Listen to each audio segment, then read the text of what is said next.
So we are giving you two examples comparison. We are comparing a heater where the feed flow rate was 150,000 pounds per hour. It was a 2-pass 4-inch NPS coil.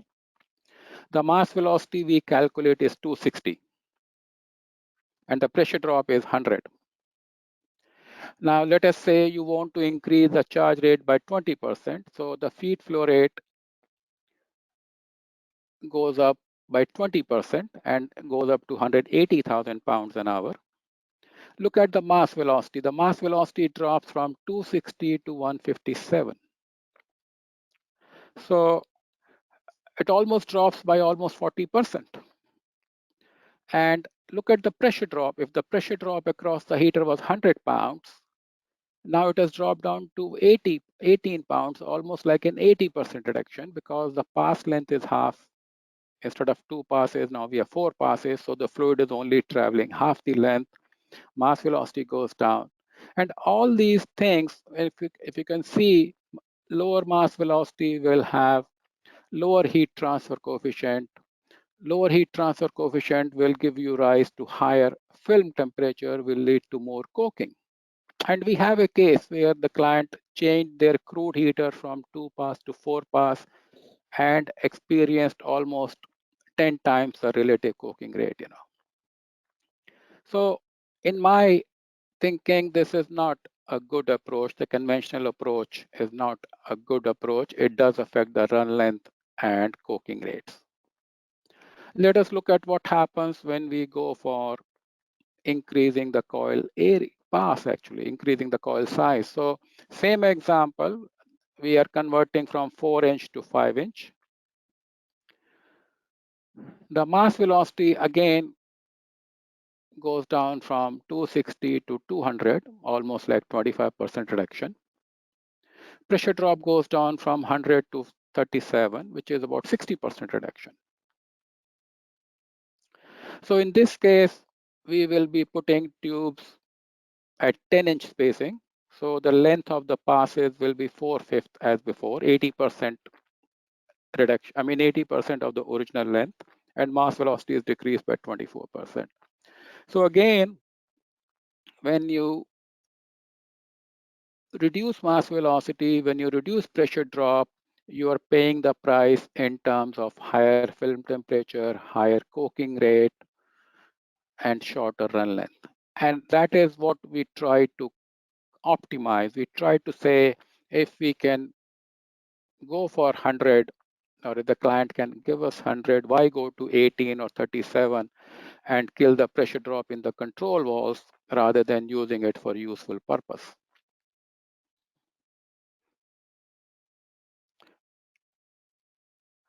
So anytime you are talking about increasing capacity, we have to increase the heat transfer surface. In fire heaters, there are two sections. There is a radiant section where 70% of the heat transfer takes place. And then there is a convection section where 30% of the heat transfer takes place. And most of the time, you will find that increasing the heat transfer in the radiant section is not possible. And if you want to put more more surface in radiant section, you either have to extend the radiant section as we can see over here, or you have to put a radiant section separately. And both these options are prohibitively expensive, actually. We convinced a client,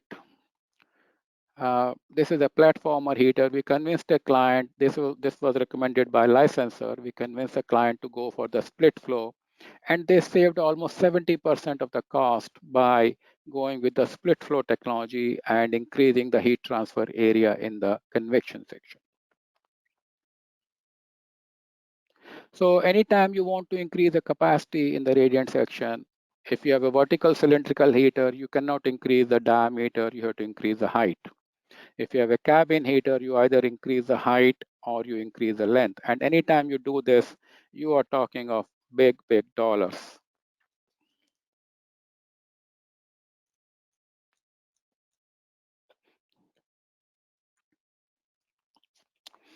So even though convection section absorbs 30% of the heat duty, it has a lot of potential to expand. So convection section is typically sandwiched between the radiant section and stack. And replacing the convection section with a larger convection section is much easier and uh, much easier exercise as compared to radiant section. Uh, we can keep on adding heat transfer till we get an approach of 25 degrees with the flue gas temperature. That's how much we can go. There is practically no limit. And we have focused on convection sections in all our split flow technology. Uh, this is an example of a convection section revamp project we did for a client last year. This is for a crude heater. And you can see the existing convection section and the proposed convection section. We doubled the width of the convection section. We literally doubled the height of the convection section. And we ended up putting more than 4 times the surface. And you can see we increased the convection section duty from 35 to 98. And we reduced the temperature of the stack from 600 to 300. This is a natural draft furnace. So by doing this, we were able to solve many problems of the client. Client had plenty of heater. The original heater was draft limited, air limited. Once we reduced the pressure drop in the convection section, they could put as much fire, they could put as much air, all the problems were taken care. So let's talk about the split flow technology. And the concept is very, very simple. All we are doing is we are dividing the process fluid into 2 parallel streams. The main stream continues to be heated as before. We don't touch it, mostly in the radiant and convection section. And we take the extra flow rate, split flow rate, and we heated it up in the convection section. And then the 2 streams combine at the heater outlet. We are basically balancing heat transfer and pressure drop. And you can see in this sketch, we have the orange pass as a split flow pass, which is heated in the convection, and then it is meeting with the outlet. So by doing this, we have several advantages. The first is we are not touching the radiant section, so the cost is very, very low. We are not doing anything to the radiant section in most of the projects. So the cost is very, very low. And we are only working on the convection. And here we can optimize the pressure drop. We can select the pipe size, number of passes in the split flow, and make sure that we get the best heat transfer coefficient, best pressure drop, best run length, everything we can control. So that's basically what we want to control. The other thing what I can do is I can keep on adding more surface in the convection and shift heat duty from the radiant section to the convection section. So that also unloads the radiant section, and that also works out very good. So this is a example of another heater, a 4-pass heater converting into 5-pass heater. And all we are doing is we are taking extra charge, finding space in the convection section to pick up the heat, and we are converting the 2-pass heater to 3-pass heater or 4-pass heater to 5-pass heater. Modification in the convection sections only, and as I said, this works out very, very inexpensive, and it serves the client's needs actually. We really don't have to work on the radiant section or retube the whole heater for increasing the capacity just by 10% or 25%. A lot of people have talked to me about how do you control your split pass. And I want to show you on the left side, we have a conventional heater, a 2-pass heater, where each pass flow is controlled by a control valve. And then the outlet temperature is controlled by a TIC, PIC, or TIC, FIC standard fuel gas loop. And in the split flow, all we are doing is we are treating the split flow as a second pass, as an additional pass, and we are having a temperature controller at the outlet of the split flow. And that temperature controller is getting the signal from the main controller so that both the temperatures are the same and the flow is adjusted so that the outlet conditions both for the main flow and the split flow is the same. So it's basically like having another pass control service. So these are the features of split flow technology: higher capacity, higher efficiency, optimized pressure drop, lower firing rate, lower firebox temperature, lower radiant heat flux, lower tube metal temperature, all these benefits. We have even improved our technology, and now we can even do split flow coils which are designed for dry run. I mean, we had one client who wanted to maximize the steam production. So he said, I want to run the split flow coils dry. And I said, okay, we will design it in such a way so that we can do it. So I want to talk about a heater which we revamped for one of our clients. This was for a job in Texas. We saved the client $6 million. And we have been working with this client for almost 20 years now. And our approach has always been to diagnose the problem and address the root cause. And we don't feel like selling you unnecessarily hardware. So this was a heater, a cabin heater, a 30 million BTUs, cabin heater with a central bridge wall, natural draft. Convection section was added later with a steam generation, steam superheater, boiler feed water coils, and it had a single stack with external support. So since they were added, the foundation was limiting and it was external supports. So the radiant section, very standard cabin heater, 6-inch tubes, 26 tubes at 18-inch center, and 2 tubes on the roof at 12-inch center, 50-foot long, 347 material, and average heat flux was 11,800 or 12,000 BTUs. The convection section had waste heat recovery added, and they were cooling the flue gas all the way from 1600 to 400 degrees. 16-foot tube length and 11 rows in the convection section. Burners, we had 2 rows of burners. There was a central bridge wall, and each burner was 2.3 million BTUs per hour. You can see the burner heater operating before we revamped it. So these are the parameters, and we checked the design: 30 million BTUs, 18 million for the waste heat recovery. The fuel firing rate was 55, and the heater pressure drop was about 62 psi. So that's basically the heater operation was. And client undertook this GST expansion project, and they said, hey, we want to increase the process duty to 37, so an increase of 23%. Firing rate, they had a limit on the firing rate permit. They didn't want to exceed 55 million BTU, so that was a major requirement. And they also wanted to reduce the pressure drop from 62 to 25. So they had a charge pump limitation, and they were adding a reactor in the circuit. So they took the pressure drop from the heater and gave it to the reactor. So they didn't want to change the charge pump.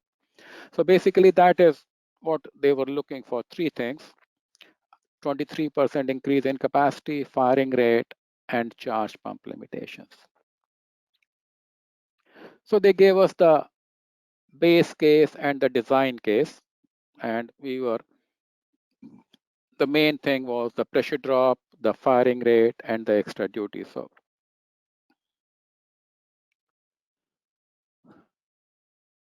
So they were looking at different options. And one of the options, the EPC involved in the project said, it is not possible to improve the capacity of the existing heater. Foundations could be limiting, site works could be excessive. So they said, hey, let's just go for new heater. I mean, if you see the existing heater at 62 psi, they wanted to go with a less than 25 psi. And one of the things I want to share with you is everybody, including me, likes new heaters. So everybody, I mean, I don't want to say, but everybody likes new heaters. That's what they wanted.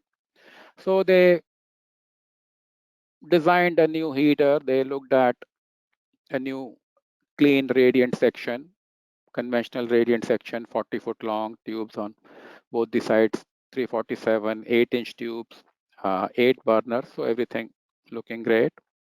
They put a convection section in the process service, 3 bare rows, 3 fin rows, and then they put a waste heat recovery coil, reduce the flue gas temperature to 500 degrees. So stack was 60 foot tall. That's what they designed. This is how the new heater would have looked like. Everything looking good over here.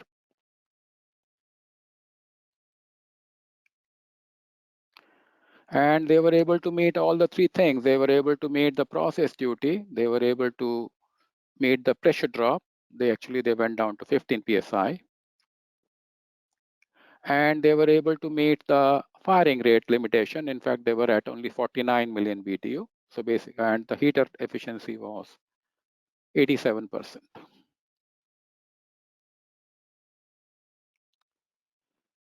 So this, whenever we are talking of new heater, you're not only talking of just the heater supply, actually. You're talking of it requires new foundations, it requires new ladders, platform, all structural. It requires new inlet piping, outlet piping. It requires all electrical instrumentation work. And the time required is typically 12 to 14 months. That's what the typical required. And most of the time, the industry thumb rule is the cost of the heat, the total installed cost of the heater is typically 3 to 5 times the supply cost of the heater. So design engineering supply, if it's 1 million, the total installed cost is 2 million or 2 to 4 million, sorry, 3 to 5 million. So that's typically how so the client, the EPC and the client, they worked out the cost. The approximate cost was about 1.9 million. Installation was 1.5 million. And then if you look at the foundation, structure, piping, electrical instrumentation cost is 2.6 million, total installation cost of 6 million. So the total installed cost was 7 million. And they would have installed this heater. I mean, at the working level, everybody was going with this new heater. And when the investment thing went to the company board, one of the members asked, have you looked at revamping of the existing fired heaters? And the client engineer said the EPC looked at it and they said it is not possible. So they said, okay, why don't you call furnace improvements and ask them to look at one more time and see whether any options are available for revamping the heater. So they came to us and said, hey, we have got only 2 weeks. Within 2 weeks, you give us the revamping options if it is possible to revamp the heater. And they were thinking that the most probably the answer is going to be no, so that they can go ahead with the new project. So we looked at their data sheet, operating data, this thing, and we came up with 3 revamp options. We told them we can replace the existing coil with 8-inch tubes and give you a new convection section. Keep it a 2-pass design. We can also give you a 5-inch coils in 4 passes and a new convection section. And the third is we can only replace the convection section using our patented split flow technology. So we made these 3 present options to them. In the first case, we basically were retubing the radiant section with 8-inch tubes at 16-inch pitch and putting a new convection section. And by doing this, we were able to cool the flue gases all the way to 562 degrees F. This is how the thing looked like. The proposed heater option, revamp option looked like. The second option was using 4-inch, four pass 5-inch coils at 10-inch and giving them a new convection section at the top. And this was also working out good. The flue gas temperature was 592, and we were able to meet all the 3 parameters. And this is a sketch of the revamp option 2. And you can see over here, these are the 2 options we are telling you. In the first option, the pressure drop was reduced to 15 pounds. The second option, the pressure drop was reduced to 21 pounds. And they were both meeting the client's requirements. So those were the 2 this thing.